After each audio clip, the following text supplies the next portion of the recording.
Hello guys, welcome to KDT biology. Myself Vikas Kumar. जैसा कि आप थंबनेल देख रहे हैं, बायोलॉजी में 70 में 70 कैसे पाएं, बायो का डबल डोज ही है उपाय। तो बेटा देखना ना भूले, वीडियो को पूरा देखें ताकि आपका जो भी सब्जेक्टिव क्वेश्चन आने वाला है वो आप कर पाए। तो आज के सेशन में हम लोग शॉर्ट्स क्वेश्चन को करने वाले हैं। जो सब्जेक्टिव पैटर्न का क्वेश्चन पूछा जाता है बिहार बोर्ड में, उसके लिए हम लोग आज कर रहे हैं। बहुत सारे क्वेश्चन का प्रैक्टिस करने वाले हैं। आप हमारे चैनल से जुड़ सकते हैं। बहुत सारा यहाँ पे मीडिया लिंक दिया हुआ है, जैसा कि आप देख रहे हैं। टेलीग्राम चैनल का लिंक है, फेसबुक पेज का लिंक है, इंस्टाग्राम का लिंक है और आपका यूट्यूब चैनल का भी लिंक है। तो बेटा जुड़े यूट्यूब चैनल से, सब्सक्राइब करें, शेयर करें, लाइक करें, कमेंट करें, ठीक है, ताकि हम लोग और इन्हांस कर सके वीडियो की क्वालिटी में, और इन्हांस कर सके आपकी रिक्वायरमेंट के लिए जो नीड है, जो ज़रूरत है आपकी, जो पूरा करना है मुझे, तो इनके लिए आप कमेंट करिए। तो चलिए आज हम लोग वीडियो स्टार्ट करते हैं। बेटा आज का जो सेशन है वो है 70 में 70 कैसे पाएं, बायोलॉजी का डबल डोज ही है उपाय। तो हम लोग आज बायोलॉजी का डबल डोज ले रहे हैं, जिससे हमारे 70 में 70 आने की चांस बढ़ जाती है। और हम लोग शॉर्ट्स क्वेश्चन को करने वाले हैं, जो सब्जेक्टिव पैटर्न का क्वेश्चन है। तो आइए आज का सेशन स्टार्ट करते हैं। बेटा सबसे पहला क्वेश्चन है, describe the law of segregation with any one example. कहता है कि आप किसको डिस्क्राइब करें। ध्यान से समझ लीजिएगा, हमको किसको डिस्क्राइब करना है, लॉ ऑफ सेग्रीगेशन। सेग्रीगेशन के लॉ को डिस्क्राइब करना है। कैसे? विद एनी वन एग्जाम्पल, कोई एक एग्जाम्पल देकर और हमें लॉ ऑफ सेग्रीगेशन को डिस्क्राइब करना है। समझना है पहले कि लॉ ऑफ सेग्रीगेशन, बेटा लॉ ऑफ सेग्रीगेशन जो क्वेश्चन है ये किस चैप्टर से रिलेटेड है। तो प्रिंसिपल ऑफ इनहेरिटेंस आपने पढ़ा होगा। प्रिंसिपल ऑफ इनहेरिटेंस, जिसको हम लोग जेनेटिक्स कहते हैं, इसमें आपने मेंडल्स लॉ पढ़ा होगा। मेंडल्स लॉ, मेंडल के कुछ लॉ थे अबाउट द इनहेरिटेंस, कैरेक्टर कैसे इनहेरिट होते हैं। इसके लिए मेंडल सर ने कुछ लॉ बताए थे। उन्होंने कैसे लॉ बताया था, पी प्लांट पे एक्सपेरिमेंट किए थे और उन्होंने एक कैरेक्टर बड़ी हाइट को उन्होंने कंसीडर किया और उसको क्रॉस किए, क्रॉस करके गैमिट बनाए। क्रॉस करते समय उन्होंने गैमिट का फॉर्मेशन देखा और गैमिट के फॉर्मेशन के बाद उन्होंने क्रॉसिंग करके प्रोडक्ट्स को ऑब्टेन किया। बेटा ये जो क्रॉस है मेंडल का मोनोहाइब्रिड क्रॉस है और इसमें आप देख रहे हैं, क्या देख रहे हैं कि जो गैमिट है बेटा, ये पेरेंट बॉडी है, ये पेरेंट बॉडी है और ये पेरेंट बॉडी है, जिनका अपना कैरेक्टर है बॉडी हाइट। एक डोमिनेंट कैरेक्टर है और एक रिसेसिव कैरेक्टर है। और इसमें आप जैसा कि देख रहे हैं कि ये गैमिट बन रहे हैं और ये भी गैमिट बन रहे हैं। यहाँ गैमिट बन रहा है, फिर यहाँ गैमिट बन रहा है। अभी आप देखेंगे कि इस पेरेंट में ये जो कैपिटल टी और कैपिटल टी है, दोनों साथ में है बेटा। और आप जब गैमिट्स बनते समय देखेंगे तो ये कैपिटल टी अपने मर्जी से अलग अलग हो गए हैं। इसके लिए आपको डाइहाइब्रिड क्रॉस भी देखना होगा, वहां भी ये ज्यादा समझ में आएगा। देखिए मैं यहां पे बना रहा हूं, जैसे मान लीजिए कि आपके पास डाइहाइब्रिड क्रॉस। डाइहाइब्रिड क्रॉस का मतलब होता है आप दो कैरेक्टर एक साथ लेकर और तब क्रॉस कर रहे हैं। जैसे मान लीजिए कि मैंने क्या किया कि यहाँ पे टॉल और टॉल बड़ी हाइट ले लिया और यहाँ पे कोई कलर ले लिया, इसको क्रॉस कर दिया बड़ी हाइट और उसके कलर से। तो ये देखिए, ये हमारा बॉडी हुआ एक पेरेंट बॉडी और ये हुआ दूसरा पेरेंट बॉडी। इनको जब गैमेटोजेनेसिस कराएंगे बेटा, इसमें जब गैमेटोजेनेसिस कराएंगे तो जैसा कि आप देख रहे हैं कि कैपिटल टी, यहाँ पे कैपिटल टी, कैपिटल आर और कैपिटल आर। बेटा देखिए इस इंडिविजुअल में, देखिए इस इंडिविजुअल में क्या है, कैपिटल आर कैपिटल टी के साथ है। और यहाँ पे इस गैमेटोजेनेसिस के टाइम में ये देखिए कैपिटल आर जो है वो कैपिटल टी से बिल्कुल सेपरेट हो गया। इसी सेपरेशन को कहते हैं हम लोग क्या, इसी सेपरेशन को बेटा कहते हैं सेग्रीगेशन। क्या कहते हैं? सेग्रीगेशन कहते हैं सेपरेट होना। तो लॉ ऑफ सेग्रीगेशन क्या हमें समझाता है? लॉ ऑफ सेग्रीगेशन हमें यह समझाता है कि in any cross eight the time of gametogenesis, gametogenesis के टाइम में क्या होते हैं, जो अलील होते हैं वो अलील सेपरेट हो जाते हैं अपने मर्जी से, इंडिपेंडेंटली सेपरेट हो जाते हैं। इसी को कहते हैं लॉ ऑफ सेग्रीगेशन। तो यहां पे लिखा हुआ आप देख सकते हैं, यहां पे देख सकते हैं, law states that the pair of alleles separate to each other at the time of gametogenesis. Gametogenesis के टाइम में जो पेयर ऑफ एलील्स हैं वो सेपरेट हो जाते हैं बेटा, और एक एक एलील गैमेट्स के द्वारा रिसीव कर लिए जाते हैं। This is called the law of segregation. With any one example, इसका एक एग्जाम्पल आपको बताना है, तो आप यहां पे एग्जाम्पल का भी बात कर सकते हैं बेटा, यहां पे आप एग्जाम्पल का भी बात कर सकते हैं। जैसा कि मैंने बताया कि आप देख सकते हैं कहां पे, eight the time of gametogenesis in the monohybrid cross. जैसा कि मैंने आपको यहां पे देखिए ये एग्जाम्पल के तौर पे बताया, ये मैंने आपको एग्जाम्पल के तौर पे बताया। यहां पे आप कह सकते हैं इन F1 hybrid after gametogenesis. Gametogenesis के बाद आप देख सकते हैं F1 हाइब्रिड के अंदर किस तरह से अलील ट्रांसफर होकर आया है, तो आप एग्जाम्पल भी समझ सकते हैं। Is it clear? आपका ये जो क्वेश्चन का फॉर्मेट है, ये क्वेश्चन का आंसर है, आपको टेलीग्राम चैनल पे मिल जाएगा पीडीएफ के फॉर्म में, तो आप टेलीग्राम चैनल से भी जुड़े और ये पीडीएफ को पाएं ताकि आपको आंसर लिखने में हेल्प मिलेगा। आइए नेक्स्ट क्वेश्चन देखते हैं बेटा। नेक्स्ट क्वेश्चन है, right the difference between euchromatin and heterochromatin. बेटा यहां पे डिफरेंस लिखना है यूक्रोमेटिन का और डिफरेंस लिखना है हेट्रोक्रोमेटिन का। बेटा ऐसे क्वेश्चन के लिए कुछ रूल्स हैं। जब भी आपको डिफरेंसेस लिखने के लिए कहा जाए तो डिफरेंसेस के रिलेटेड आपको कुछ समझना होगा, और उस पॉइंट को याद रखेंगे, समझ के रखेंगे, तो आपको लिखने में बहुत आराम मिलेगा। जैसा कि रूल्स लिखने के लिए डिफरेंसेस लिखने के लिए जो रूल्स है, वो सबसे पहला रूल्स ये है कि आपको अकॉर्डिंग टू क्वेश्चन लिखना है। According to question write the differences. सबसे पहला ये, अगर क्वेश्चन में सबसे पहले दिया रहे जो वर्ड उसको पहले लिखे, बाद में जो दिया रहे उसको बाद में लिखे, ये पहला रूल है। और दूसरा रूल ये है आपको कि पॉइंट जो हो सेम डिस्कस करना चाहिए at the same level. Same point at same level discuss. आपको जो डिस्कस करना है वो सेम पॉइंट सेम लेवल पे डिस्कस करना है। जैसा कि आप देख पा रहे हो आंसर में सामने सामने एकदम डिस्कशन हो रहा है। अब चलिए, अब आपको हाउ टू राइट, कैसे लिखना है, आपको कैसे लिखना है डिफरेंसेस वाला क्वेश्चन। डिफरेंसेस वाला क्वेश्चन लिखने के लिए बेटा आपको सबसे पहला चीज तो टर्म का, जो भी टर्म दिया रहे उसका डेफिनेशन आपको पता होना चाहिए, या डेफिनेशन आप बनाइए। और दूसरा पॉइंट इसका, उस डेफिनेशन से उसका कैरेक्टर्स लिख सकते हैं। तीसरा पॉइंट उसका एग्जाम्पल लिख सकते हैं। बेटा ये एग्जाम्पल्स लिख सकते हैं। 3 पॉइंट आपके पास है, मिनिमम 1 या 2 या 3 या 4 या 5, मैक्सिमम 5 का, मिनिमम 2 या 1 का पूछा जा सकता है, 3 का भी पूछा जा सकता है। तो हम मैक्सिमम की बात करें, मैक्सिमम हम कितने पॉइंट बना सकते हैं, तो मैक्सिमम हम यहां पे देख रहे हैं कि 3 पॉइंट बना सकते हैं। और यहां पे कैरेक्टर के हेल्प से आप कुछ एक्सेप्शन भी लिख सकते हैं, या कुछ यहां पे अदर कुछ पॉइंट हो या अदर कुछ फैक्टर्स हो तो उसको भी लिख सकते हैं आप। तो यहां पे देखिए 3 और 2 5 हो गया, मतलब टोटल आप यहां पे कितने पॉइंट बना सकते हैं बेटा, 5 पॉइंट्स बना सकते हैं, और मैक्सिमम इतना ही पूछा जा सकता है। तो आई होप कि बायोलॉजी की ये डबल डोज से आपको ये समझ में आया होगा कि हमें डिफरेंसेस वाला क्वेश्चन कैसे करना चाहिए और कैसे करेंगे। तो आइए अब क्वेश्चन पे आते हैं, differences between euchromatin and heterochromatin. बेटा सब पूछा हुआ क्वेश्चन ही है, ऐसा नहीं है कि मैं अलग से क्वेश्चन बना के भेज रहा हूं आपको। प्रीवियस ईयर में जो भी क्वेश्चन पूछे गए हैं उसी का थीम लेकर हम लोग डिस्कस कर रहे हैं कि कहां से क्वेश्चन पूछा जा सकता है। आइए समझते हैं। यूक्रोमेटिन सबसे पहला चीज है यूक्रोमेटिन, सेकंड है हेट्रोक्रोमेटिन। यूक्रोमेटिन एंड हेट्रोक्रोमेटिन से रिलेटेड क्या बात कर रहा है? ये बोल रहा है कि यूक्रोमेटिन जो है वो और हेट्रोक्रोमेटिन जो है वो क्या है।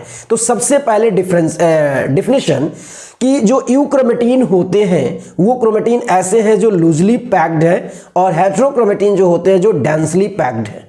ठीक है ना, कोई स्ट्रक्चर है जो लूजली पैक और डेंसली पैक है। नेक्स्ट है ट्रांसक्रिप्टली एक्टिव और ट्रांसक्रिप्शनली इनएक्टिव। एक ट्रांसक्रिप्शन में एक्टिव होता है, दूसरा ट्रांसक्रिप्शन में एक्टिव नहीं होता है, मतलब इनएक्टिव होता है। ठीक है ना, एक्टिव और इनएक्टिव। नेक्स्ट है लाइटली स्टेन्ड डार्कली स्टेन्ड, मतलब आप जब इसको कोई कलर से देखेंगे, अगर स्टनिंग का प्रोसेस लगाते हैं, कोई स्टनिंग करते हैं इसको, तो एक है जो यूक्रोमेटिन है वो लाइट स्टेन दिखेगा और ये डार्क स्टेन दिखेगा। बेटा समझिएगा कहां से टॉपिक है। देखिए यहाँ पे लूजली पैक है, लूजली पैक है तो लाइटली स्टेन्ड, और यहाँ पे डेंसली पैक है तो यहाँ पे darkly stained. Is it clear? यहां से समझ में आ जाएगा। नेक्स्ट है less amount of DNA content. बेटा ये पॉइंट आपको फोकस करना, less amount of DNA content, यहां पे more amount of DNA content, मतलब यूक्रोमेटिन में डीएनए कंटेंट कम होगा, हेट्रोक्रोमेटिन में डीएनए कंटेंट ज्यादा होगा। Is it clear? 4 पॉइंट मैंने आपको डिस्कशन कर दिया और इससे आपका क्वेश्चन बन जाएगा। आइए नेक्स्ट क्वेश्चन देखते हैं। What is analogous organ, give example. Question पूछता है कि एनालोगस ऑर्गन क्या है, और इसके बाद बोल रहा है कि इसका एग्जाम्पल भी आप बताओ। बेटा ये टॉपिक इवोल्यूशन से है। किससे है? इवोल्यूशन से है, इवोल्यूशन टॉपिक से है। यहां पे क्वेश्चन पूछता है homologous and analogous, homologous and analogous organ. ज्यादातर ये क्वेश्चन पूछता है डिफरेंसेस में। याद रखिएगा होमोलोगस एंड एनालोगस ऑर्गन से क्या मतलब होता है। मैं दोनों को डिस्कस कर रहा हूं, फिर अपने ये टॉपिक पे आएंगे। बेटा मेरा क्वेश्चन डिस्कशन का मतलब यह है कि आप क्वेश्चन के साथ साथ सराउंडिंग कंसेप्ट को समझें, ताकि अगर इस क्वेश्चन को थोड़ा बदल के भी पूछा जाए, थोड़ा डिफरेंशिएट किया जाए, मैनिपुलेट किया जाए, अगर कुछ चेंजिंग किया जाए तो भी आपको समझ में आ जाए, तब पर भी आप लिख पाए। तो आप क्वेश्चन के आंसर के साथ साथ उसके सराउंडिंग कंसेप्ट को भी समझिए, उसके बेसिक कंसेप्ट को भी समझिए, ताकि आपको रट्टा ना मारना पड़े। और ऐसे भी केडीटी बायोलॉजी का टैगलाइन है, हम पढ़ाते ही नहीं है, सिखाते भी हैं। Is it clear? आइए, तो यहां पे वर्ड है होमोलोगस। होमो का मतलब बेटा क्या होता है? सेम। लोगस का मतलब क्या होता है? ओरिजिन। मतलब बात करना चाह रहा है बेटा ये सेम वर्ड और डिफरेंट वर्ड। सेम और डिफरेंट किसके लिए डिस्कस किया जाता है? जब दो ऑब्जेक्ट आपके पास हो, दो स्ट्रक्चर आपके पास हो, तब जाके आप उसके लिए सेम या डिफरेंट वर्ड इस्तेमाल करते हैं, यूज करते हैं। तो आइए उस पर हम लोग बात करते हैं कि इसका मतलब है कि हमें होमोलोगस ऑर्गन, ये क्या बात कर रहा है? होमोलोगस ऑर्गन मतलब कि दो इंडिविजुअल है और इस दो इंडिविजुअल में कोई स्ट्रक्चर है, इस स्ट्रक्चर का हम दोनों इंडिविजुअल में डिस्कशन कर रहे हैं कि पहले इंडिविजुअल का स्ट्रक्चर और दूसरे इंडिविजुअल का स्ट्रक्चर कैसा है। अगर यहां बात कर रहा है कि अगर any organ of two individual, अगर दो इंडिविजुअल का कोई एक ऑर्गन हैविंग सेम ओरिजिन, अगर ओरिजिन कैसा हो गया? सेम। अगर ओरिजिन कैसा हुआ? सेम। तो फिर उसका फंक्शन क्या होगा? But function will different. लेकिन फंक्शन कैसा होगा बेटा? डिफरेंट होगा। अगर ओरिजिन सेम तो फंक्शन डिफरेंट। ऐसे ऑर्गन को हम लोग क्या कहते हैं? होमोलोगस ऑर्गन कहते हैं। Is it clear? कोई दिक्कत? अब इसी के साथ साथ आइए एनालोगस पे हम लोग समझते हैं कि एनालोगस ऑर्गन किसको कहते हैं। जैसा कि आंसर भी लिखा हुआ है, such type of organ of two different organisms, दो डिफरेंट ऑर्गेनिजम्स का एक ऐसा ऑर्गन जिसके has different origin but the similar function. बेटा लिखा हुआ है एनालोगस। एना का मतलब क्या हुआ? डिफरेंट, और लोगस मतलब क्या हुआ? ओरिजिन। तो ओरिजिन कैसा हो गया? डिफरेंट हो गया। ओरिजिन कैसा हुआ?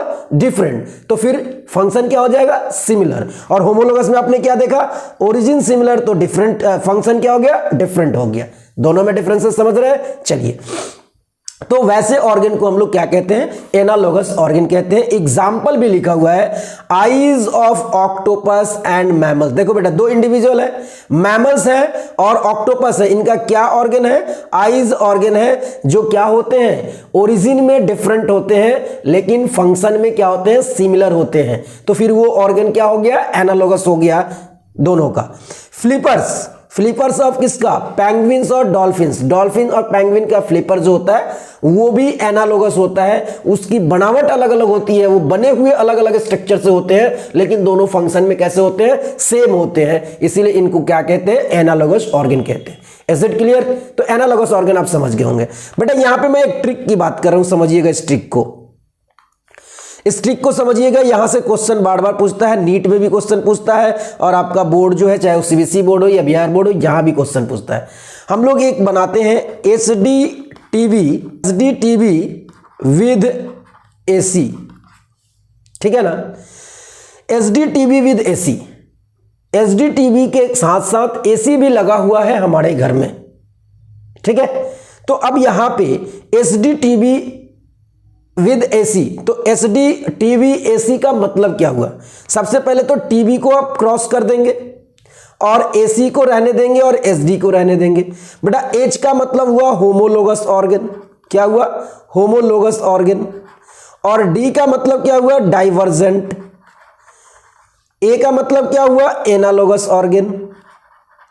और सी का मतलब क्या हुआ? Convergent.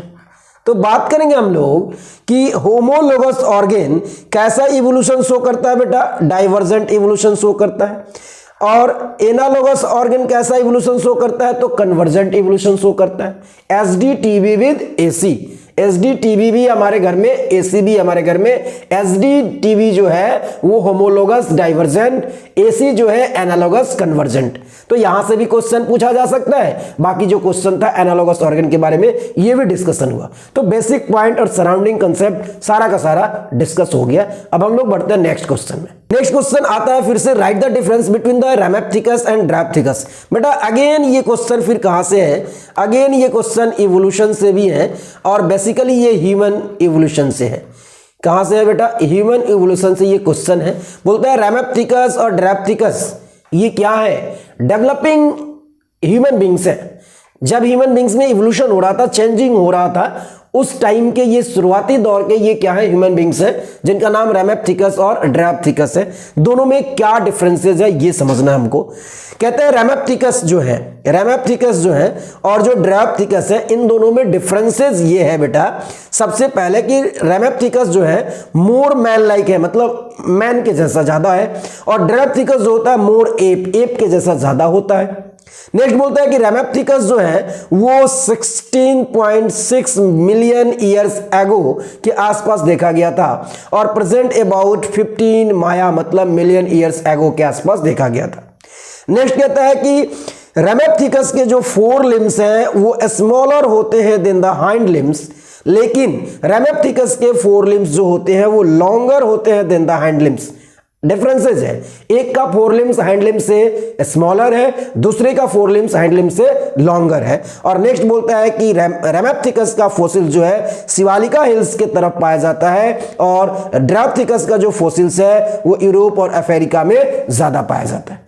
This is the 4 differences between the Ramapithecus and Dryopithecus. शायद आपको समझ में आया होगा इस चीज। अब ये कुछ है कि इसमें ज्यादा कंसेप्ट नहीं रहेगा, कुछ एनसीईआरटी का पॉइंट दिया हुआ है, कुछ बाहर से लिखा हुआ है, तो आप कुछ को कंसेप्चुअली समझेंगे और कुछ को आप लर्न करने की कोशिश करेंगे। आइए नेक्स्ट क्वेश्चन देखते हैं हम लोग। Describe transcription in brief.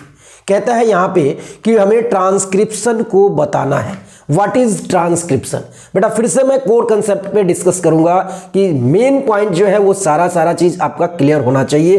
जैसे आप जानते हैं, जैसा कि आप जानते हैं कि आप डीएनए आपके पास मॉलिक्यूल है, इस डीएनए से आप एमआरएनए बनाते हैं और एमआरएनए से आप क्या बनाते हैं? प्रोटीन बनाते हैं, ठीक है ना। और बेटा डीएनए से डीएनए भी तो बनता है, डीएनए से डीएनए भी तो बनता है। अब आइए यहां पे कहता है कि जो डीएनए से डीएनए बनता है, पहला पॉइंट यहां पे, अगर यहां पे बेटा डीएनए से डीएनए बन गया तो क्या होगा? दूसरा पॉइंट देखिए यहां पे, दूसरा पॉइंट, डीएनए से एमआरएनए बना तो क्या होगा। Next point,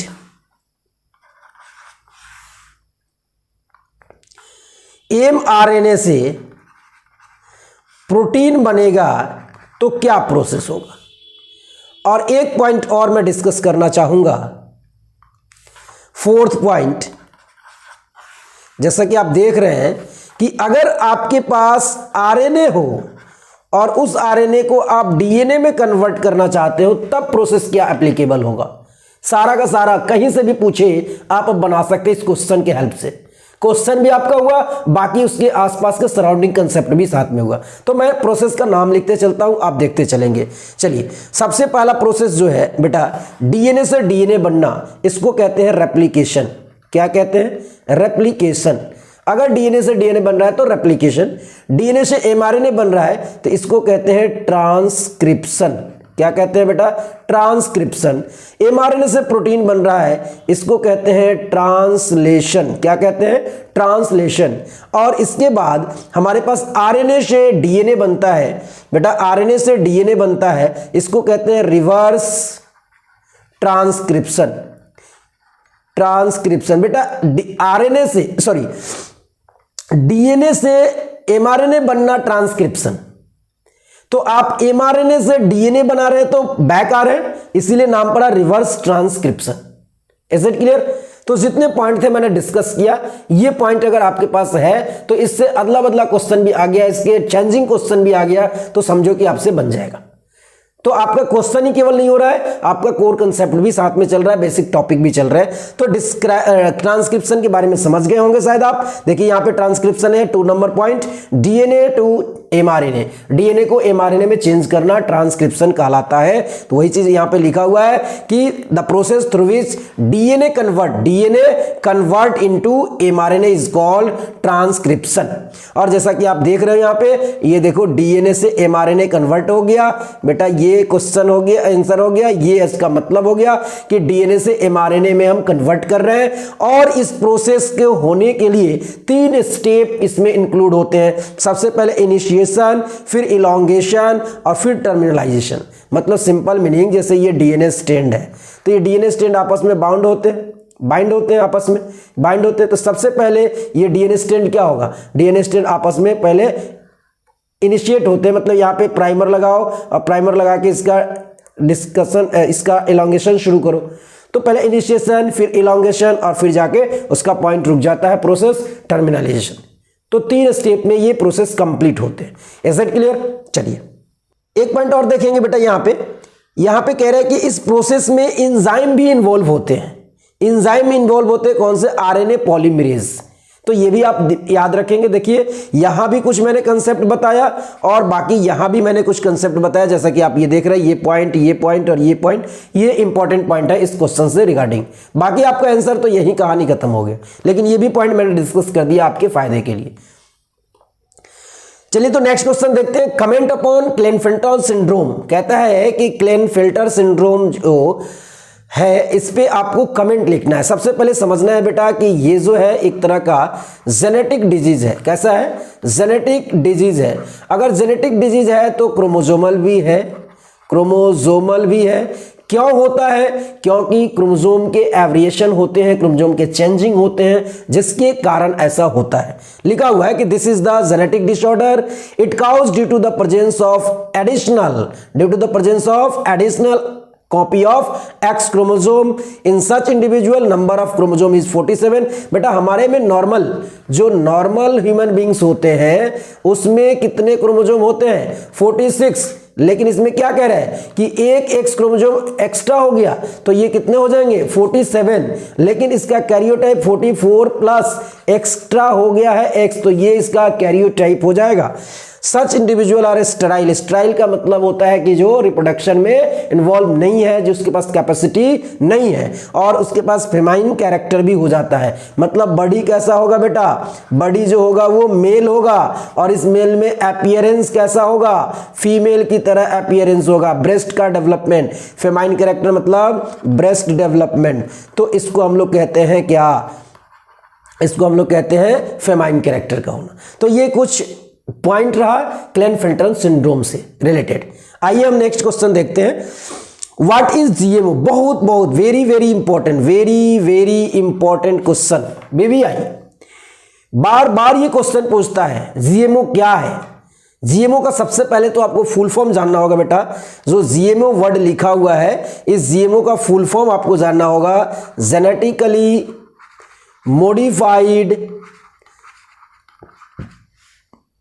organism. एक ऐसा ऑर्गेनिज्म जिसके जीन को मॉडिफाइड कर दिया गया हो, और उस ऑर्गेनिज्म को हम बोल रहे हैं genetically modified organism. Is it clear?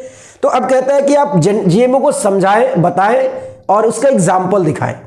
कहता है कि plants, bacteria, fungi and animals whose genes, यहां क्या लिख रहा है, plants, bacteria, fungi and animals whose gene have been altered, change किया जा रहा है किसके द्वारा, बाय मैनिपुलेशन, किसी मैनिपुलेशन प्रोसेस के द्वारा उसके जीन को अल्टर किया जा रहा है, और and this process is called what, GMO. हालांकि this is not a process, GMO is an organism. अगर किसी ऑर्गेनिज्म के जीन को अल्टर किया गया हो मैनिपुलेशन के हेल्प से, तब जाके उस ऑर्गेनिज्म को हम क्या कहते हैं, जीएमओ कहते हैं, चाहे वो प्लांट हो, बैक्टीरिया हो, फंजाई हो, चाहे एनिमल हो। कहता है कि जीएमओ का full form genetically modified organism होता है। और बीटी कॉटन प्लांट, आपने एक प्लांट देखा होगा जिसमें क्या जाता है, मान लीजिए ये कोई कॉटन प्लांट था, इस कॉटन प्लांट को कौन अफेक्ट कर रहा था, इंसेक्ट अफेक्ट कर रहा था। तो हम लोगों ने रिसर्च किया कि एक कोई बैक्टीरिया था, bacillus thuringiensis bacteria, BT bacteria. इस बैक्टीरिया के अंदर एक जीन था, जिस जीन को हम लोग क्या कहते हैं, बीटी जीन कहते हैं। जो बीटी जीन था ये एक टॉक्सिन रिलीज करता था, ये टॉक्सिन किल कर देता है किसको, इंसेक्ट को। तो हम लोगों ने क्या किया कि इस जीन को बाहर निकाला और प्लाज्मिड के हेल्प से इसको इस प्लांट्स में इंट्रोड्यूस कर दिया गया। अब जो नया प्लांट हुआ बेटा, ये नया प्लांट क्या हुआ, ये new plant of cotton with BT gene के साथ हुआ ये प्लांट, और इसमें नेचुरली क्या मिलने लगे, बीटी टॉक्सिन मिलने लगे, और इसी प्लांट का हम लोगों ने नाम रख दिया बीटी कॉटन। तो इसके जीन को हम लोग ने अल्टर किया है, इसीलिए ये एग्जाम्पल है जीएमओ का। तो जैसे आप समझ चुके होंगे कि जीएमओ क्या होता है। तो आइए नेक्स्ट क्वेश्चन देखते हैं हम लोग। What is biopiracy? बेटा बायोपायरेसी क्या होता है, समझिएगा। What is biopiracy? बायोपायरेसी क्या है समझिएगा। देखिए, बायो का मतलब होता है लिविंग, बायो का मतलब क्या होता है, living.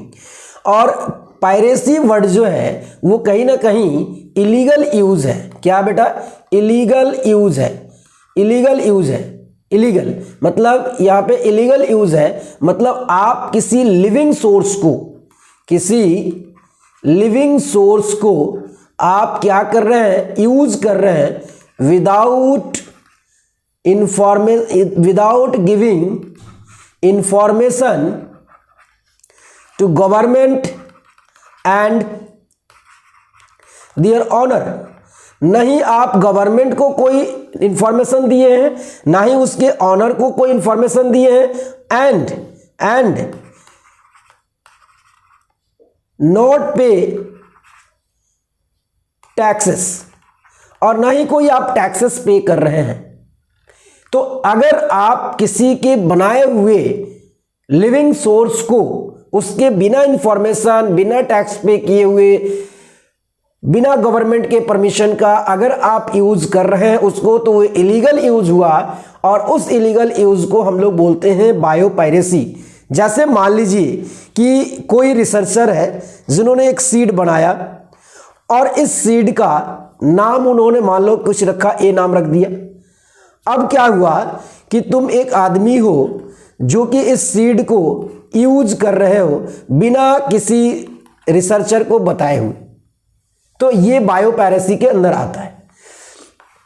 The term use to refers to the use of bio resources by multinational companies and other organisation without, देखो यहां लिखा हुआ, without proper authorisation from the countries and people concerned without compensatory payment. आप ना उस people से concern हो रहे हैं, ना ही उसको किसी तरह का पे कर रहे हैं, ना गवर्नमेंट को बता रहे हैं, और उस बायो रिसोर्स को आप यूज कर रहे हैं। This is called biopiracy. तो बेटा आप ढंग से इसको समझ लीजिएगा ताकि आपको काम आएगा। जरूरी नहीं है कि जैसे आंसर लिखा हुआ है वैसे आप लिखे, मेरे बातों को सुनिए, किस तरह से बताया जा रहा है कंसेप्ट, उस कंसेप्ट को समझे और अपने लैंग्वेज में लिखने की कोशिश करें। हमेशा आंसर आपका अपना होना चाहिए, तब जाके बेटर होता है। स्किल डेवलप कीजिए राइटिंग का, कैसे आप आंसर लिख सकते हैं। नेक्स्ट क्वेश्चन है, व्हाट इज एमीबियासिस? एमीबियासिस क्या है? Write name of the pathogen and symptoms. आपको अमीबियासिस के बारे में बताना है और उसके पैथोजन के बारे में और उसके सिम्टम्स के बारे में बताना है। बेटा एमीबियासिस जो है एक तरह का प्रोटोजोअन डिजीज है, प्रोटोजोआ से होने वाला डिजीज है। इसको हम लोग एमियोविक डिसेंट्री भी कहते हैं। पैथोजन का नाम है एंटाविवा हिस्टोलिटिका और सिम्टम्स है constipation, abdominal pain, abdominal cramps, stool with the mucus and blood clots. ये आपका क्या है? एमीबियासिस का डिफिनीशन हो गया, उसके पैथोजन का नेम और उसका सिम्टम्स। ये बेटा डिजीज वाले टॉपिक में मिलेगा। किस में मिलेगा? डिजीज वाले टॉपिक में मिलेगा, जहां पे मलेरिया का लाइफ साइकिल दिया हुआ है। मलेरिया का life cycle of malarial parasite, malarial parasite जहां दिया हुआ है उसके बिलो वाले जो पैराग्राफ है उस पैराग्राफ में आप खोजिएगा, आपको मिल जाएगा। Is it clear? चलिए नेक्स्ट क्वेश्चन है, describe the ill effect of alcohol. बेटा ill effect of alcohol, ill effect का मतलब क्या है? Negative effect. आखिर अल्कोहल अगर आप लेते हैं, एक्सेसिव अल्कोहल का यूज करते हैं, तो आपके बॉडी पे क्या आपको एक्सेसिव इफेक्ट क्या निगेटिव इफेक्ट पड़ेगा, ये हम लोग डिस्कशन कर रहे हैं। तो द इफेक्ट ऑफ अल्कोहल का इफेक्ट ये है, damages the nervous system and liver. सबसे पहले तो वो नर्वस सिस्टम को डैमेज और लीवर को डैमेज करता है, सबसे ज्यादा लीवर। बेटा लीवर सिरोसिस, लीवर में जो डैमेजेस होगा उसको हम लोग कहते हैं लीवर सिरोसिस काउज करता है।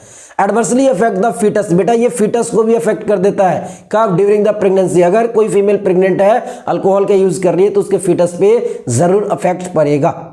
Is it clear? चलिए नेक्स्ट क्वेश्चन देखते हैं, कमेंट अपॉन इन्नेट इम्यूनिटी। बेटा आप बात समझिएगा, यहां पे इन्नेट इम्यूनिटी लिखा हुआ है। इन्नेट इम्यूनिटी क्या होता है? इन्नेट इम्यूनिटी, इस बात को समझिएगा।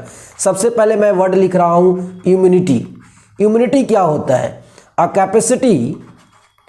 Capacity of body by which they fight against disease. कहता है कि बॉडी का वो पावर जिसके हेल्प से बॉडी किसी डिजीज के अगेंस्ट लड़ सके, उसको कहते हैं हम लोग इम्यूनिटी। कुछ बोल रहे थे क्या? ठीक है, तो इम्यूनिटी का आपने डिफिनेशन देखा। अब कहता है कि इम्यूनिटी, ये जो हमारे पास इम्यूनिटी है, ये इम्यूनिटी कितने टाइप का होता है? बेटा इम्यूनिटी दो तरह का होता है, एक इन्नेट इम्यूनिटी होता है और दूसरा एक्वायर्ड इम्यूनिटी होता है। बेटा इन्नेट इम्यूनिटी का मतलब होता है बाय बर्थ, फ्रॉम बर्थ या बाय बर्थ लिखो। इन्नेट इम्यूनिटी का मतलब होता है प्रेजेंट बाय बर्थ और एक्वायर्ड इम्यूनिटी का मतलब होता है एक्वायर आफ्टर बर्थ। बर्थ होने के बाद जो इम्यूनिटी आपके बॉडी में हो आ रहा है उसको कहते हैं हम लोग एक्वायर्ड इम्यूनिटी। और बाय बर्थ हमारे पास हमारे बॉडी को इन्फेक्शन से बचाने के लिए हमारे बॉडी के पास ऑलरेडी कुछ सिस्टम्स होते हैं, उन्हीं को हम लोग क्या कहते हैं, इन्नेट इम्यूनिटी। जैसा कि आप जानते होंगे, सबसे पहले मैं बात कर रहा हूं इन्नेट इम्यूनिटी के बारे में। सबसे पहले हमारे पास स्किन है बेटा, स्किन जो हमारे बॉडी में आने वाले पैथोजेंस को रोकते हैं, सबसे पहला चीज। दूसरा बात कि हमारे पास माउथ के अंदर बेटा सलाइवा होता है जो कि बैक्टीरिया को मारता है। तीसरी बात, हमारे आईज में टीयर्स होते हैं, ये सब क्या करते हैं, हमारे बॉडी में इंटर करने वाले पैथोजन को किल करते हैं। नेक्स्ट आपने देखा होगा कि आपके ब्लड में WBC होता है। इसके साथ साथ आपने लिम्फ सेल को देखा होगा, लिम्फोसाइट को देखा होगा, लिम्फोसाइट को देखा होगा। ये सब क्या है, ये सब बाय बर्थ रहने वाले कुछ ऐसे सिस्टम हैं जो हमारे बॉडी में इंटर करने वाले पैथोजन को रोकते हैं या इंटर कर जाने के बाद किल करते हैं। मतलब कहीं ना कहीं हमें वो पावर प्रोवाइड करते हैं जिससे हम डिजीज करने वाले पैथोजन से फाइट कर सके। तो अब आइए अपने क्वेश्चन पे, इन्नेट इम्यूनिटी का मतलब क्या है। कहता है कि first type of immunity that is present at the time of birth. पहला टाइप का इम्यूनिटी जो बर्थ से प्रेजेंट हो उसी को कहते हैं innate immunity, is called innate immunity. It is known as specific type of defence. बेटा ये स्पेसिफिक टाइप का होता है, मतलब कि ये खास तरह के पैथोजन को ये रोकता है। नेक्स्ट कहता है example, it provides by skin, tear, mucus membrane, WBC, जैसा कि मैंने आपको यहाँ बताया वो सब लिखा हुआ है। तो आप यहाँ से देख सकते हैं कंप्लीट क्वेश्चन का आंसर। नेक्स्ट क्वेश्चन देखते हैं, व्हाट आर एडेप्टेशन। बेटा एडेप्टेशन क्या है, एडेप्ट करना मतलब मान लीजिए कि ये कोई इन्वायरमेंट था, यहाँ पे आप रह रहे हैं, ये इन्वायरमेंट अब डैमेज होने लगा तो आपका जो लिविंगनेस है या आप जो रह रहे हैं वो अफेक्ट होगा। आपने क्या किया, यहाँ से मूव किया, अब मूव करके ये कोई ज्योग्राफिकल एरिया है, आप यहाँ को चले गए। यहाँ जब जाएंगे तो यहाँ का जो इन्वायरमेंट होगा और यहाँ का जो इन्वायरमेंट होगा बेटा, ये दोनों इन्वायरमेंट डिफरेंट होगा। ये दोनों इन्वायरमेंट क्या होगा बेटा, दोनों इन्वायरमेंट डिफरेंट होगा। तो अगर आप यहाँ पे लाइव रहना चाहते हैं, वांट टू लाइव अगर यहाँ पे रहना चाहते हैं तो आपको क्या होना पड़ेगा, चेंज होना पड़ेगा। और चेंज आपको दो तरह से होना पड़ेगा। ये जो चेंजिंग है, ये चेंजिंग या तो मॉर्फोलॉजिकली होना पड़ेगा या आपको फिजियोलॉजिकली होना पड़ेगा। मतलब अपने बॉडी के स्ट्रक्चर को चेंज करना पड़ेगा, ये स्ट्रक्चर चेंज होगा या तो फंक्शन चेंज होगा। आपके बॉडी का स्ट्रक्चर चेंज हो या तो आपके बॉडी का फंक्शन चेंज हो, कोई ना कोई चीज करना पड़ेगा, तब जाके आप यहाँ पे क्या कर सकते हैं, यहाँ पे रह सकते हैं। अगर ऐसा नहीं करते हैं तो आपको रहने के लिए वहां परमिशन नहीं मिलेगा या रह नहीं पाइएगा, नेचर सेलेक्ट नहीं करेगा आपको। तो कहता है यही चेंजिंग, ये जो चेंजिंग की बात कर रहे हैं ना आप, कि अपने आप को चेंज करना अपने इन्वायरमेंट में सक्सेसफुली लाइव रहने के लिए, this changing is called adaptation. कह रहा है कि एक ऐसा फिजिकल प्रोसेस जिसमें हम लोग क्या करते हैं, ऑर्गेनिज्म जो होते हैं अपने इन्वायरमेंट को अडेप्ट करता है, कैसे, मॉर्फोलॉजिकली या फिजियोलॉजिकली चेंज करके, दिस इज कॉल्ड एडेप्टेशन। जैसे कि आपने देखा होगा कि कैक्टस प्लांट जो डिजर्ट एरिया में रहता है वो अपने लीव्स के साइज को रिड्यूस करता है और रिड्यूस करके कन्वर्ट कर लेता है स्पाइन में, ताकि वो क्या कर सके, डिजर्ट एरिया में रह सके। बेटा क्या है समझिएगा, ये मान लीजिए प्लांट है, ये प्लांट का लीफ है। प्लांट में एक स्टोमेटा ओपनिंग होता है, इससे क्या होता है, वाटर लॉस होता है। क्या होता है बेटा, वाटर लॉस होता है, जिसको ट्रांसपीरेशन कहते हैं, जिसको क्या कहते हैं, ट्रांसपीरेशन कहते हैं। और डिजर्ट एरिया में बेटा, डिजर्ट एरिया में वाटर स्कार्सिटी है या नहीं है, वाटर स्कार्सिटी है। अगर वाटर की स्कार्सिटी है तो क्या आप वाटर लॉस करना चाहेंगे, नहीं। तो वाटर के लॉस को रोकने के लिए हम लोग लीफ के साइज को क्या करते हैं, रिड्यूस करते हैं, और रिड्यूस करके क्या बना देते हैं, स्पाइन बना देते हैं, ताकि वाटर लॉस क्या हो जाए, प्रिवेंट हो जाए, और इससे हम लोग वहां पे क्या कर पाएंगे, सक्सेसफुली रह पाएंगे। मतलब देखो आपने क्या किया, अपने लीफ के साइज को रिड्यूस किया, मतलब चेंज किया, मॉर्फोलॉजिकल चेंजिंग हुआ, और इस मॉर्फोलॉजिकल चेंजिंग से क्या फिजियोलॉजिकल चेंजिंग, ट्रांसपिरेशन थोड़ी ना रुक गया, ट्रांसपिरेशन चल रहा है लेकिन उसका रेट कम हो गया। बात समझ में आया? तो this is called adaptation and adaptation related example. Is it clear? Next question देखते हैं। What is in breeding? Question कहता है व्हाट इज इन ब्रीडिंग। बेटा बात समझिएगा, यहां पे biology is the terminology. Biology क्या है, एक टर्म्स का नॉलेज होना चाहिए, तब जाके क्वेश्चन बनाना बहुत ही आसान हो जाता है। बच्चों जिनको जरूरत है कि how to write the answer of short question और लॉन्ग क्वेश्चन, अगर आपको राइटिंग स्किल डेवलप करना है तो आप कमेंट बॉक्स में कमेंट करें, मैं आपको एक वीडियो बना के दूंगा कि कैसे शॉर्ट क्वेश्चन या लॉन्ग क्वेश्चन का आंसरिंग कैसे करते हैं, आंसर कैसे लिखना चाहिए। इसके लिए अगर आपको नीड है तो आप कमेंट करें, मैं एक वीडियो बना के जरूर आपको प्रोवाइड करूंगा। चलिए आइए क्वेश्चन देखते हैं। इन ब्रीडिंग क्या है? इन ब्रीडिंग, इन ब्रीडिंग में देखिए एक वर्ड है इन, दूसरा वर्ड है ब्रीडिंग। इनका मतलब है कि हम अपने इन्वायरमेंट की बात करते हैं, मतलब इनसाइड सिस्टम। इनका मतलब है इनसाइड सिस्टम, और ब्रीडिंग का मतलब है क्रॉसिंग। बेटा अब समझिएगा, क्रॉसिंग का मतलब क्या होता है, दो इंडिविजुअल हैं, इन दोनों के बीच में क्रॉसिंग हो रहा है, मतलब रिप्रोडक्शन की मेथड चल रही है, मतलब जीन एक्सचेंजिंग हो रहा है। बात समझे? इसको कहते हैं हम लोग क्रॉसिंग, और क्रॉसिंग का मतलब होता है ब्रीडिंग। लेकिन ब्रीडिंग अपने सिस्टम में होना चाहिए, इनसाइड सिस्टम। इनसाइड सिस्टम मतलब कहना ये चाह रहा है कि ये दोनों जो इंडिविजुअल हैं, ये दोनों इंडिविजुअल कैसा होना चाहिए, सेम टाइप का होना चाहिए। सेम टाइप के इंडिविजुअल में जब हम लोग ब्रीडिंग कराते हैं, क्रॉसिंग कराते हैं, तो उसी क्रॉसिंग प्रोसेस को कहते हैं inbreeding. Is it clear? चलिए तो यहां पे आप आंसर देख सकते हैं। Inbreeding refers to the mating, mating मतलब क्रॉस करना, मोर क्लोजली रिलेटेड इंडिविजुअल, ज्यादा क्लोजली होना चाहिए, same type of the same breed for the 4 to 6 generation. 4 to 6 generation तक उसका जो एंसेस्टर है, जो जनरेशन है, वो सिमिलर होना चाहिए, सेम टाइप का होना चाहिए। वैसे सिमिलर, वैसे मोर क्लोजली रिलेटेड इंडिविजुअल का क्रॉस कराना इन ब्रीडिंग कहलाता है। Is it clear? चलिए आइए नेक्स्ट क्वेश्चन देखते हैं। Draw well level diagram for female reproductive system. Female reproductive system के लिए एक वेल लेवल डायग्राम आपको बनाना है। हालांकि क्वेश्चन थोड़ा सा इरेगुलर टाइप का लग रहा है, यहां पे होना चाहिए था draw the level diagram of the female reproductive system. यहां 4 की जगह पे क्या हो जाना चाहिए था बेटा, ऑफ हो जाना चाहिए, ज्यादा अच्छा होगा। ये भी सही है, कोई दिक्कत नहीं है। फीमेल रिप्रोडक्टिव सिस्टम का एक डायग्राम बनाना है। जैसा कि आप देख रहे हैं फीमेल रिप्रोडक्टिव सिस्टम के लिए यहाँ पे डायग्राम बना हुआ है। फीमेल रिप्रोडक्टिव सिस्टम का डायग्राम यहां पे देख सकते हैं आप।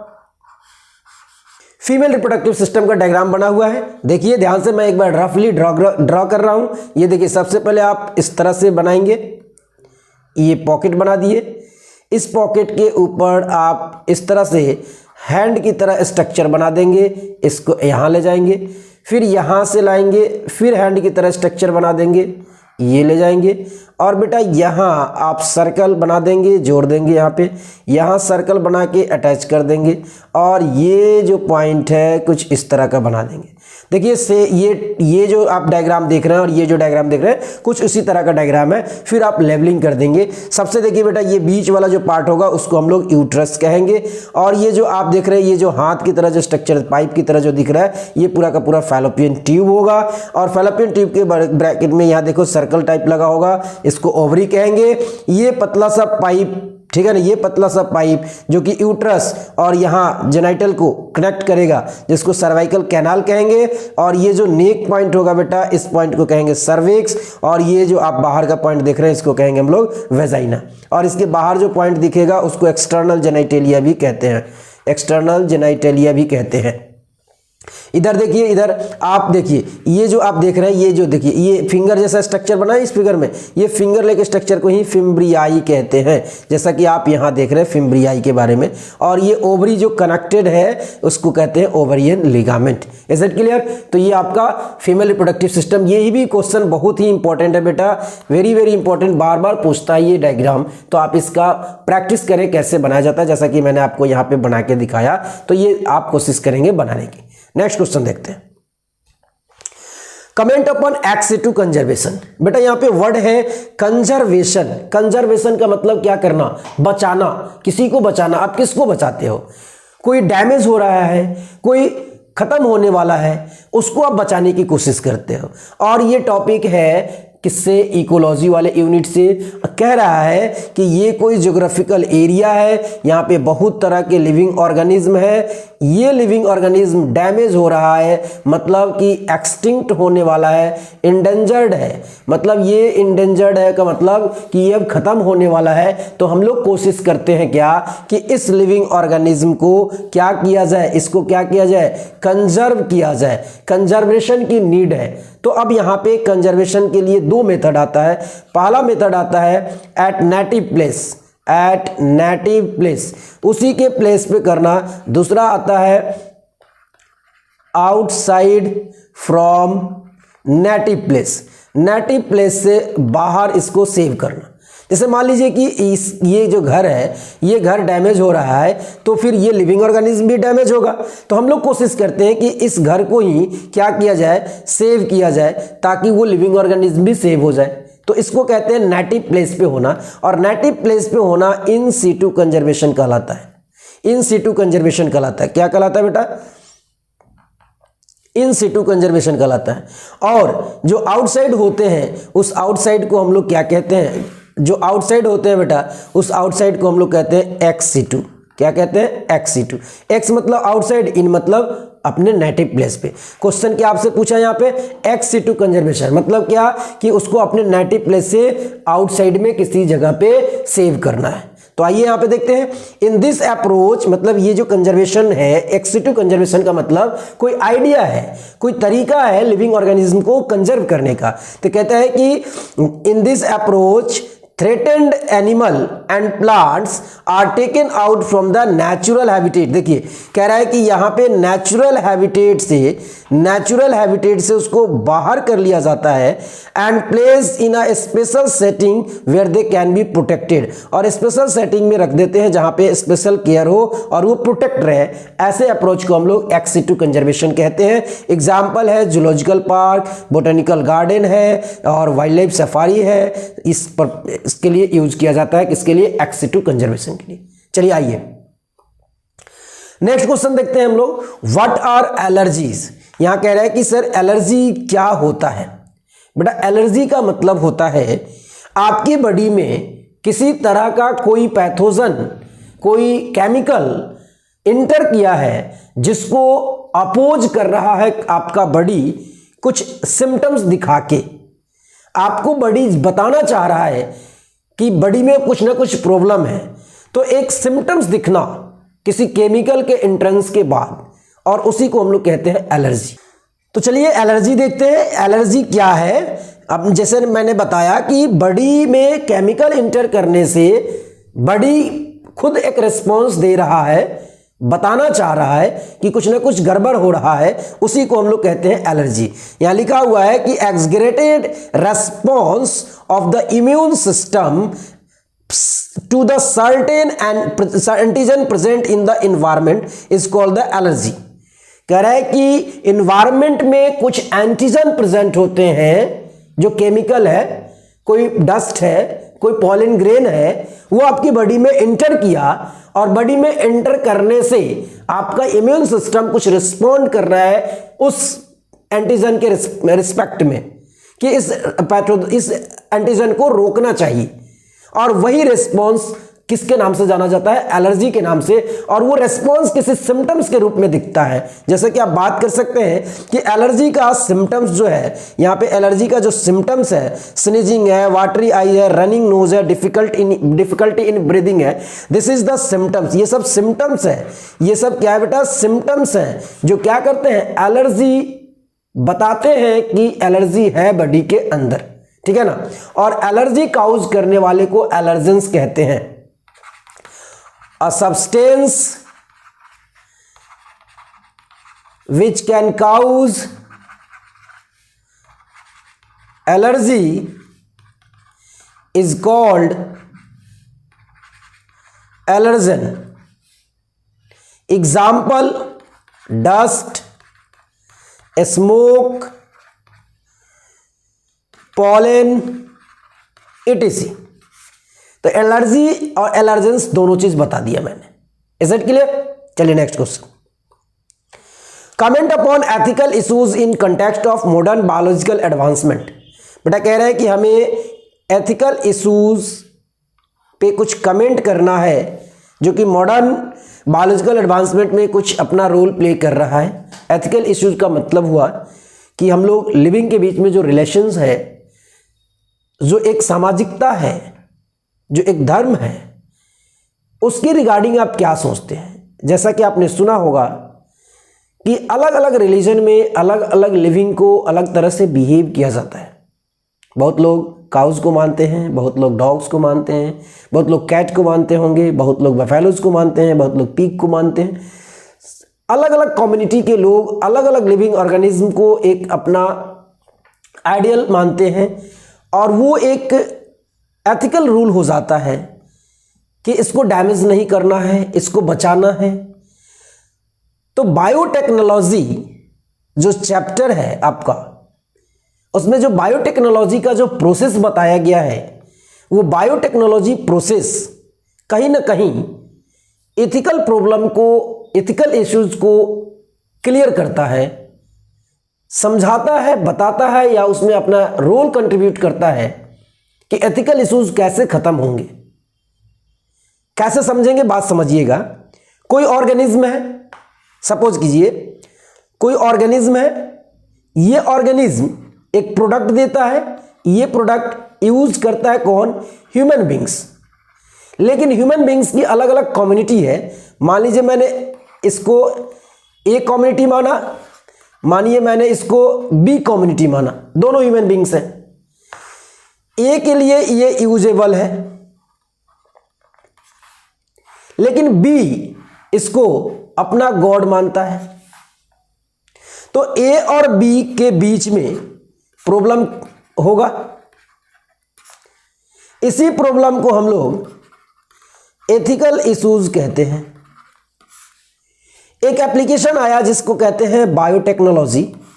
इन्होंने क्या किया कि मान लीजिए ये एक्स नाम का कोई प्रोडक्ट है, बायोटेक्नोलॉजी प्रोसेस से हम लोग artificially x named product produce करने लगे। देन ये जो मान लीजिए कि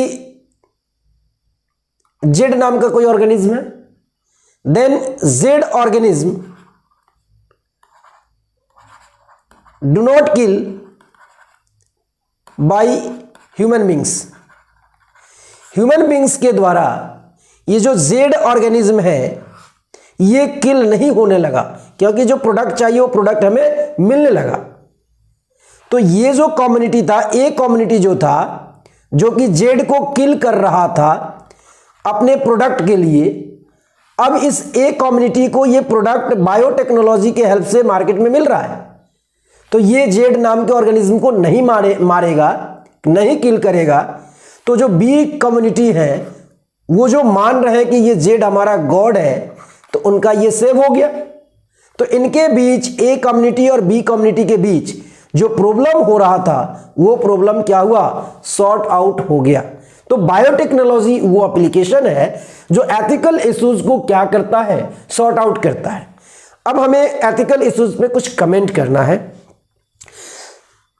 Some ethical standards are required to evaluate the morality of all human activities that might help or harm living organism। यहाँ कह रहा है कि जो ethical issues हैं, some ethical standards are required to evaluate morality of all human activities that might help or harm living organism। Genetic modification organism can have unpredictable result when such organisms are introduced into the ecosystem।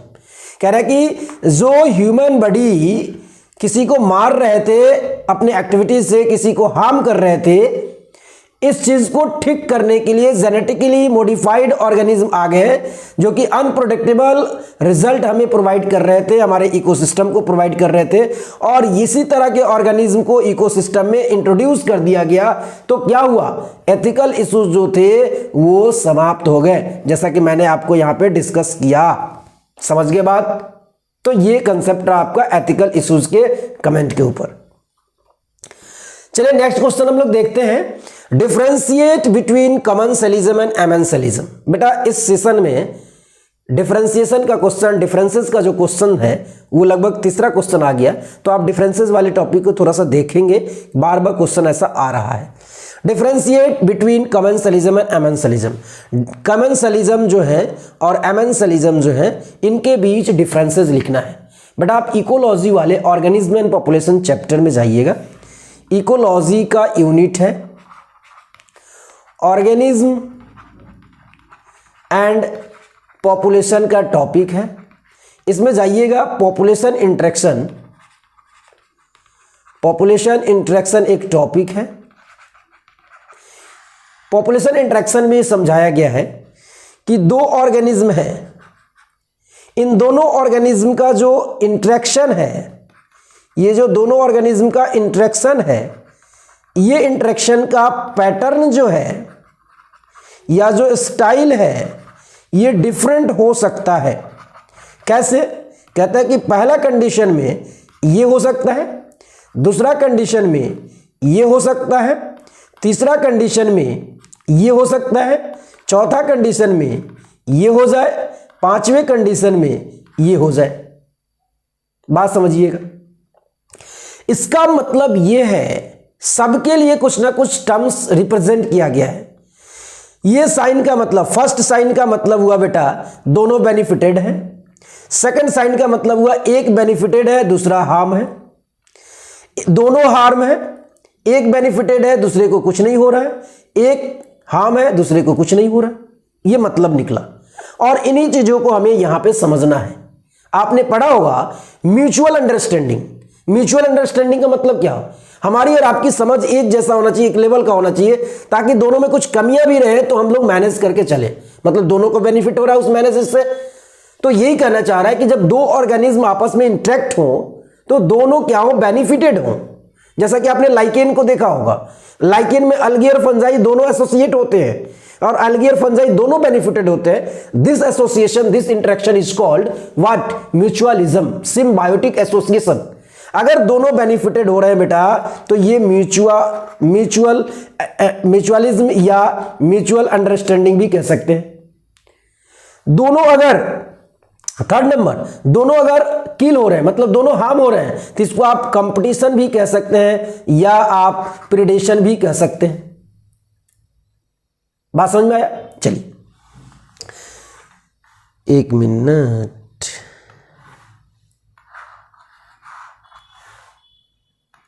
बेटा यहां third number में दोनों अगर harm हो रहे हैं तो इसको कंपटीशन कहते हैं, ठीक है ना। प्रेडेशन अलग है, प्रेडेशन और पैरासिटिज्म अलग होता है, ठीक है ना। तो ये कंपटीशन समझेंगे। तो आइए टॉपिक पे, कमेंसलिज्म और एमेंसलिज्म में क्या डिफरेंसेस है।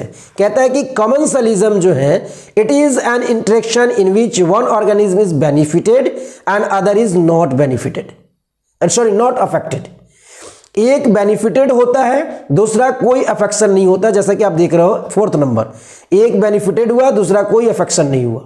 और नेक्स्ट कहता है, इसको हम लोग कहते हैं पॉजिटिव कोरिलेशन। एक को फायदा हुआ, दूसरे को कुछ नहीं हुआ। अगर कुछ नहीं होता है तो ठीक है, अगर उसको हार्म होता है तब जाके ये गलत होता, अगर कुछ नहीं हो रहा है तो ठीक है, मतलब ये पॉजिटिव कोरिलेशन है। एग्जाम्पल है सी एनिमोन एंड क्लोन फिश के बीच में जो रिलेशनशिप होता है वो कहलाता है कमेंसलिज्म। एमेंसलिज्म में कहता है कि एक ऐसा इंटरेक्शन जिसमें एक हार्म हो और दूसरा कोई अफेक्शन नहीं हो। फिफ्थ नंबर बेटा, एक हार्म हो और दूसरा कुछ नहीं हो, इसको कहते हैं एमेंसलिज्म। यहां पे बता रहा है कि ये कोरिलेशन निगेटिव हो गया, एक को हार्म हो गया तो निगेटिव हो गया। रिलेशनशिप बता रहा है पेनिसिलियम एंड बैक्टीरिया। बेटा अगर पेनिसिलियम और बैक्टीरिया का रिलेशनशिप हो गया तो पेनिसिलियम पेनिसिलिन नाम के एंटीबायोटिक को रिलीज करेगा और वो क्या करेगा, बैक्टीरिया को जाके किल करेगा। तो बैक्टीरिया हार्म हो गया लेकिन पेनिसिलियम को तो कुछ नहीं हुआ। बट ये रिलेशनशिप में एक को हार्म हो गया तो this relationship is not good, और ये क्या हो गया, निगेटिव हो गया। तो आपने कमेंसलिज्म और एनिमेंसलिज्म को भी समझा। इज इट क्लियर बेटा? ये सेशन एंड होता है। हम लोग को शॉर्ट क्वेश्चन का बहुत सारा प्रैक्टिस किए तो आप याद रखेंगे कि 70 में 70 कैसे पाए, बायोलॉजी का डबल डोज ही है उपाय। तो आप इस चीज को समझे और हमारे YouTube चैनल के वीडियो को जरूर देखें ताकि आपको बहुत सारा बेनिफिट मिल सके। बिहार बोर्ड वाले जितने भी बच्चे हैं उनको स्पेशली मैं वार्निंग दे रहा हूं कि ये वीडियो देख कर जाएं, आपको बहुत सारा फायदा होने वाला है। और कमेंट करें जिन बच्चों को राइटिंग स्किल डेवलप करना है, how to write the answer, क्या मेथड होना चाहिए आंसरिंग करने का, तो मैं उस पर भी वीडियो बनाऊंगा। Thanks for watching this video. फिर मिलते हैं नेक्स्ट वीडियो में।